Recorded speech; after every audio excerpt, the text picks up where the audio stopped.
জায়গাটা দেখতে এত সুন্দর, মনটা ভরে যায়। কি সুন্দর বাতাস, কোলাহল মুক্ত, এত সুন্দর জায়গা। কার না ভালো লাগে বলেন? আমার তো বেশ ভালো লেগেছে। এরকম একটা জায়গাতে যদি আমাদের একটা বাড়ি হইতো, তাহলে তো মানে কি বলবো, খুশিতে নাচতাম।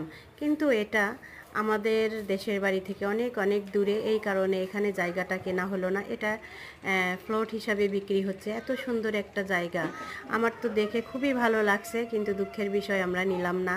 কারণ আমাদের বাড়ি অনেক দূরে, এখানে নিলেও হয়তো বা থাকা হবে না, দেশের বাড়িতেই থাকতে হবে। এখানে জায়গাটা নিলে খামাখা পড়ে থাকবে, আর বিক্রিও করা যায় না তেমন একটা। আবার কে নিবে না নিবে এগুলো একটা ঝামেলা থেকে যায়, এই জন্য এই জায়গাটা আমাদের আর কেনা হলো না। কিন্তু আমি একটু ভিডিও করে নিয়ে আসছি। আমার খুবই ভালো লাগছে জায়গাটা, আমি একটু ভিডিও করে ইউটিউবে দিলাম। আমার তো পছন্দের একটা জায়গা, তাই দিলাম।